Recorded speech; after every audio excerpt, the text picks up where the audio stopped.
Hello everyone, I'm Brad and welcome back to Watch, Rate, Heart. And it's Friday, which means it's time for the Watched List, where I discuss the films I've watched and my feelings about them. This week it's time to deal with the seedier side of life and watch some crime movies. So what are we waiting for? Let's get this started.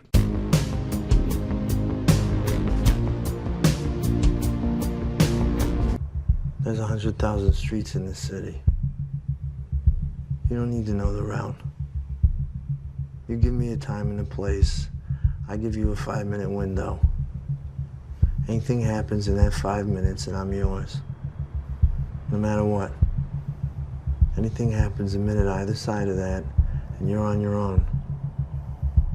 Do you understand? And we are starting off with what's considered a great crime film from this past decade, which is Drive, starring Ryan Gosling, Carey Mulligan, and Albert Brooks, directed by Nicolas Refn. It has a Letterboxd score of 3.9 out of 5 and has a Rotten Tomatoes score of 93% fresh, and was nominated for one Academy Award, and that was for Best Sound Editing. And speaking of sound editing, everything audio-wise in this film, the sound effects, the sound design, the music are excellent. Great sounding film. I absolutely love the soundtrack too of this film. I think the last film that I remember that had this type of soundtrack that I really liked, I watched Risky Business a couple years ago, the one with the Tangerine Dream soundtrack. I thought was really good, and this one is up there with that type of soundtrack. Going to performances, I think the performances are fine. A lot of people praise Ryan Gosling in this movie, but honestly, I mean, he's fine, but he just stands there stoically, and he's good at it, but I'm not exactly wowed by it. I think the best performance of the film is actually Albert Brooks. I think he does a really good job as the villain of the film. Some criticisms I have, I think the film cares more about being cool than deep, which honestly is fine until you want to empathize with the main character. I honestly didn't really care much about any character in this film, to be absolutely honest, including the main character. I think that's what the movie was kind of going for in a way. Because, in fairness, the film is more about a mood than it is about anything else, which you definitely feel the serenity in, like, the first half of the film with the great, calm soundtrack, and then when it gets absolutely visceral in the second half with the intensity of what's going on in the film. I should warn you guys, you probably have seen this if you're already interested in this, but if you can't handle gore or violence, the second half will be a problem for you, because it is brutal. I don't mind violence, I don't mind blood, but when that first motel scene happened, oh man, I had to stop the film because, like, damn, that was brutal. And then the elevator scene, forget it. I had to look away. It was terrible. But overall, I'm going to give Drive 3.5 out of 5 stars. I think it's a good movie. I think the vibe and the mood that it gives with the amazing soundtrack is really good. And I also like some of the visuals of the film as well. I'm not as enamored with this movie as a lot of people are, though. I do like Ryan Gosling's performance in this film, but I do like Albert Brooks a lot more in this, but really, when it comes to the character of the film, I didn't care about him all that much. I don't think the film wanted me to. They just wanted you to evoke a mood of what's going on and to not treat this all that deeply. And then if you just stick with that, I think this is a very good movie. So overall, 3.5 stars out of 5 for Drive. Now, with every episode of the Watch List, I not only talk about my opinion of the film, but what Letterboxd users think about the film as well. Let's start off here with Frame Chasers. Frame Chasers gives us 3.5 stars out of 5, and Frame Chaser said, the driver played by Ryan Gosling is the best thing that makes Drive by Nicolas Refn so enjoyable. Inspiring the development of his character from stoic to ruthless is really worth enjoying. Not only the driver, the presence of a number of other characters also makes Drive much more meaningful. Then he goes over a couple of the characters that he likes as well in this film. I mean, I'll be honest, I am very much an outlier when it comes to my feelings on the characters of this film. I could care less about any of them, but I really just dug the vibe of the film. But again, I'm probably an outlier when it comes to that. Let's go into our second one. This one is a more positive review. This is from Keenan. Keenan gives this 4.5 stars out of 5 with a heart. And Keenan says, this might be recency bias, but I think this might be my favorite Ryan Gosling film ever made. Might have to watch Blade Runner 2049 now. I gotta be honest, not until recently have I become like a Ryan Gosling fan. I remember watching The Notebook and watching it going, what's the big deal about this guy? Which is kind of why I didn't bother with Drive for so long, to be completely honest. But then I saw The Nice Guys and, of course, Barbie, and I was like, okay, now I'm starting to see what people like about him. I think The Nice Guys is my favorite of his, to be absolutely brutally honest. So that's just me. And with the final review from Letterboxd, this is Darren R. Darren R gives it 4 stars out of 5. Was expecting a change of pace from Refn's usual hyper-violent films, but no, this is just as bloodying. Now with bonus car chases. Gosling plays an almost mythical character, barely speaking, letting his driving skills do the talking, until he is pushed behind the Lakita and then watch out. Some great camera work, pulsating synth-wrench score. Brooks is probably at the baddest I've ever seen him play. Very stylish, as you'll expect. Yeah, I think that's my feeling of the film too. It's just a very stylish film, and if that's what you're into and you like that kind of stuff, I think you'll get a lot out of this. But with me, I kind of want a little bit more than that, and the film just didn't do that for me all that much. But good film overall. Come on, KG, this is no different than that. This is me. All right? I'm not a fucking athlete. This is my fucking way. This is how I win. Next up is Uncut Gems, the acclaimed film from the Safdie brothers, starring Adam Sandler and Lakeith Stanfield. It has a Letterboxd score of 3.9 out of 5, a Rotten Tomatoes score of 91% fresh, and it is on the Criterion Collection. I mean, the first thing I have to talk about is the performance by Adam Sandler. I thought it was very good. This is very unlike almost all of his performances. He plays pretty much a very unlikable, unscrupulous person in this film. I think he does a very good job as that character. The other performances are good as well. Julia Fox is good in this. Lakeith Stanfield is all right in this. I actually like Kevin Garnett more than I was expecting to like in this as well. So performances all around are very good in this. I will also say for a 2.5-hour film, I never felt the runtime once. I was never bored. I was never wondering how much more time is left.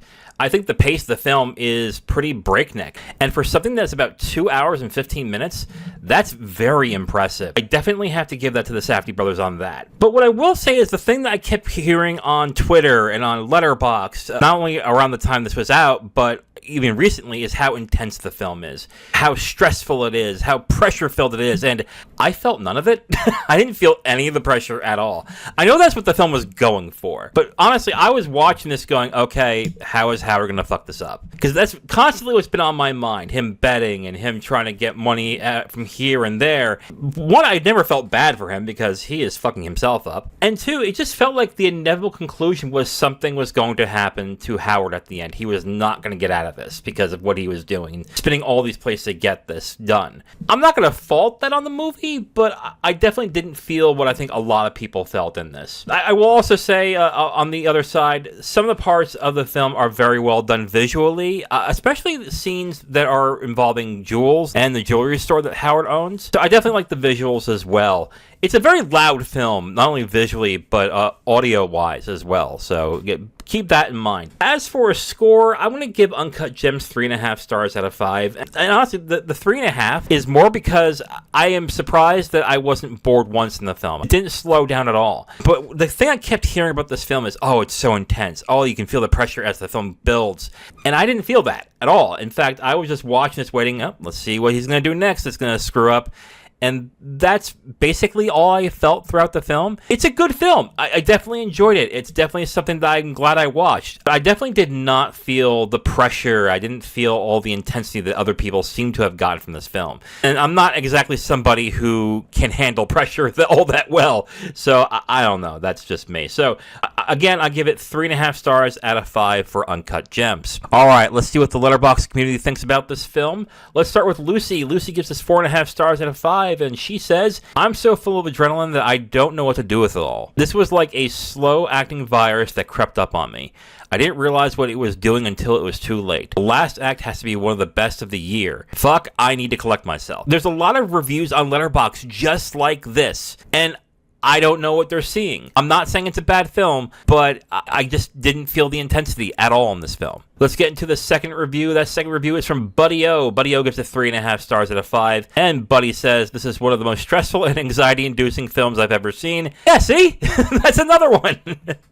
Oh, man. I guess, again, I'm on the outlier on that one. Finally, we have Robert. Robert has a more contrarian view. He has a 1.5 star out of 5. And Robert says, I didn't really get the Uncut Gems love. I thought the music was distractingly bad or loud. It's blaring techno music or whatever while characters are talking is a pet peeve of mine. There's nobody to root for. Sandler was fine, but he shouldn't have been nominated for Best Actor. It's well shot, but I don't think I'd watch this again. I kind of agree with the music. I don't think it was distracting, but it was definitely not good in this. If I recall correctly, I don't think Sandler got nominated for Best Actor in the Oscars. I think he got nominated for a Golden Globe that year. But I know there was a lot of talk that he should have gotten nominated. And I agree it's also well shot. That's how Robert thinks. I agree with him on some points. Can you dig it?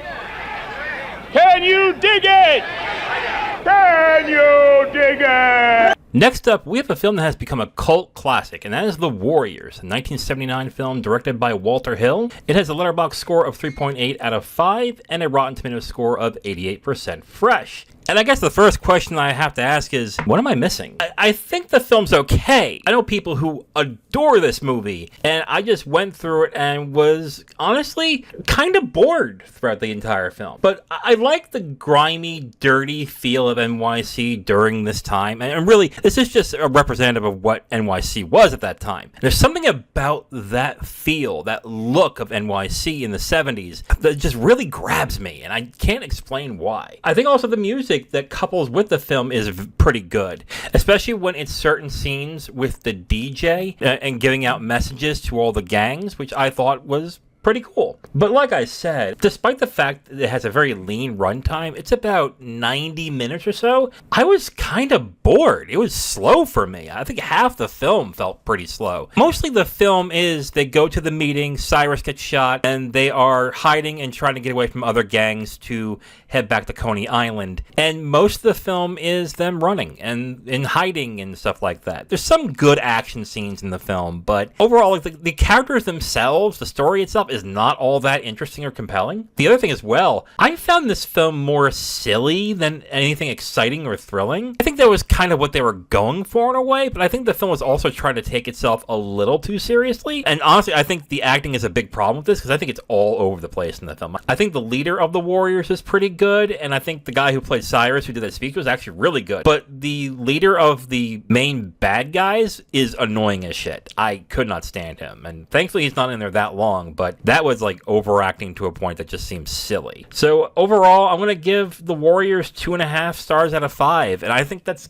kind of generous because honestly, my feeling of it is I didn't like the film, but I don't really hate it either. It's what it is, basically. And I guess this is just something that doesn't click with me, or I just don't get what the popularity is. I do like the feel of the film. I do like the music. Thankfully, it's a short movie. Again, it's about 90 minutes. But even then, there are parts of the film where I thought they were too slow and kind of boring. So that was with me. So 2.5 out of 5 for The Warriors. Leave your flaming comments in the comments section. I know I'm going to hear them. All right, so let's get to what other people in Letterboxd think about this film. We have Buddy O. Buddy O gives it 4.5 stars out of 5 with a heart, and he simply asks, can you dig it? And he says, oh, I dug it all right. And see, people like Buddy O, you're going to see a lot more reviews of when it comes to Letterboxd because a lot of people adore this film. We have the second review from Robert. Robert gives it 2.5 stars out of 5, and Robert says, Warriors is a victim of its time. I watched it this week for the first time and thought it was okay. I'm sure for its time it was amazing. I love the story that the dude who sees what really happened was supposed to be the second main character, but feuded so much with the director that he fired him and had a stunt double killed off in his place and is never mentioned in the movie ever again. I didn't know about that. That's funny. I like that it's like 88 minutes and the opening speech from Cyrus is unbelievable. Can you dig it? I don't know if it's a victim of its time necessarily, because there's plenty of people who love this movie. And I can see why to a certain extent. I just was not interested in the characters at all. Let's get into the third review. Our third review comes from Robert Dixon. Robert Dixon gives it 3.5 stars out of 5 with a heart. And Robert says, really cool concept and nicely executed. Don't know if it's just the time period or not, but while some of the acting was just brilliant, in other places it wasn't so much. See, I am with Robert on this one. I still don't think it's the time period, though, but I think some of the performances in this film are pretty good, while others are just plain bad and just overdone. So that is me. And finally, we have our last review from Letterboxd. This is from Greg's 1999. He gives it 2.5 stars out of 5, and he says, I was pretty bored, not gonna lie. It's a bunch of people going from one side of New York to the other. Yep. With not a whole lot happening in between. Yep. All the different gangs had the silliest uniforms. Yep. The score was great, though. I saw this review, and I'm like, this is exactly how I feel. Again, I don't hate the film. I guess it's not for me, but I can definitely see why some really dig it. I'm sorry about that.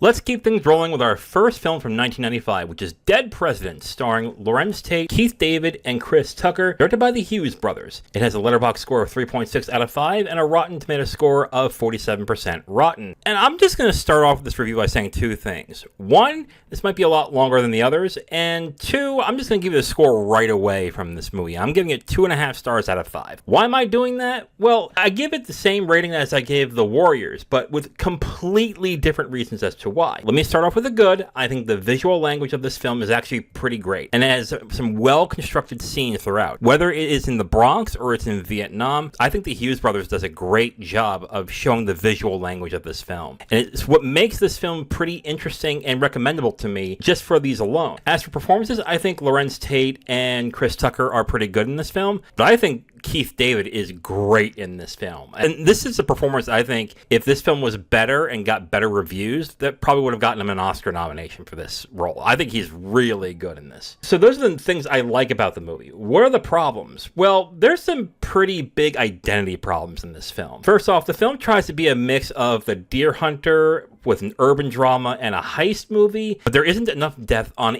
any of these types of movies to make this film viable. It's not that any of these parts are bad, there's just not enough depth in any of these. For example, with the Deer Hunter, film starts with the main character that Larenz Tate plays is in high school. He's very naive and wet behind the ears, even though he does some not great things with Keith David's character, and then he's going to Vietnam, and then that starts a whole PTSD kind of thing when he comes back from Vietnam. And then with the urban drama, like Menace to Society and stuff like that, you have the same tropes that you would get in those films as well. And the heist movie part really only matters for about, I would say, 25 minutes of the film. And even that, the heist is actually about maybe 2 or 3 minutes. And the heist is, it's okay. And the aftermath is okay as well. But none of these things have the requisite depth that you need to make it a fulfilling film. The film also has some thematic inconsistencies. I'm going to just throw out a bunch of questions that I had throughout the film. Here's one question. Why do some of the more disturbing scenes in the film seem comedic? The first example I would give would be Keith David's character beating up the one guy for not paying his money. And what happens in that scene? That's considered to be a scene that's supposed to show Keith David's character is not someone to mess with and that he's a dangerous person. And yet they do this slapsticky comedy thing where the false leg gets popped out when the guy tries to grab his leg. And it kind of deflates the dramatic tension of that scene. Another example I would give with that is also in Vietnam, where the one guy decapitates the head of a Viet Cong soldier. And that's a disturbing scene until he puts it in his backpack for safekeeping. And it's like, wait, what? And then that continues in another scene that is more comedic, and it just seems pretty off. I don't think the Hughes brothers meant for that to be comedic. They meant it to be disturbing, but it ended up being kind of funny in an unintentional way. And here's another inconsistency I have in this. In regards to the heist, I have two questions to ask. Why is the revolutionary sister of Larenz Tate's character's girlfriend, is she so proficient in guns where she can shoot 2 pistols akimbo? Like, I thought that was like really weird. There's no way of knowing that she was that good with guns. And then the other one I would have is, if these guys are in such bad states financially, how can they afford Hollywood-style makeup? Like, the makeup is really good in that scene. I'm like, that shouldn't look as good as it does. That's a little weird. It is blended really well to look a certain way. The last thing I have to say is that this film has a very rare problem that very few films have. And that problem is, does the film need to be cut in runtime, or does it need to expand in the story? If you cut the runtime, then you can turn around and go, okay, so I'm going to cut the runtime here. Let's just fashion this 90-minute tight story. But then maybe the film needs more depth. So you would want to add stuff into certain aspects. For example, maybe something to do with the revolutionary sister, or more stuff on the heist and the aftermath after that. The film just seems off when it comes to the storytelling aspect, but the visual language, I think, is just enough for me to give a very tacit recommendation of 2.5 stars out of 5. And you're going to see in the Letterboxd reviews that some agree and some disagree. So I want to get into it. Let's see what the Letterboxd community thinks of this film. Professor Dorkman gives it 3.5 stars out of 5, and he says, Predictable yet an entertaining, well-crafted heist drama. The cast does well and the Hughes set out to the gate swinging. Great job. Let's get into our second review. Our second review is from Matt Lynch. He gives it 4 stars and a heart, and Matt says, a story of 3 prisons for black men. Here's our third one from Holmes. Holmes gives it 3 stars out of 5, and Holmes says, this is strange in a sticky way. Some incredible images, a bleak story. I found it challenging to watch at times because the tone of the movie confused me. Killing and gore played for campy laughs side by side with intense domestic drama violence, next to corny, lighthearted coming-of-age moments. But there are a lot of ideas packed in here and plenty of reality to reckon with. And I agree mostly with Holmes here. There's a lot of inconsistencies with the way the film is when it comes to tone and all the thematics in the film that just seems really odd together. Alright, and this last review comes from John. John gives it 2.5 stars out of 5, and he says, kind of all over the place between a crazy war flick and a heist story. And I think that's just the key thing here. Nothing really blends very well with this film, but even though it doesn't blend very well, it's still compelling in a strange way. And this is one of those films where I'd be very curious as to what your thoughts are on Dead Presidents, so let me know in the comments what you think.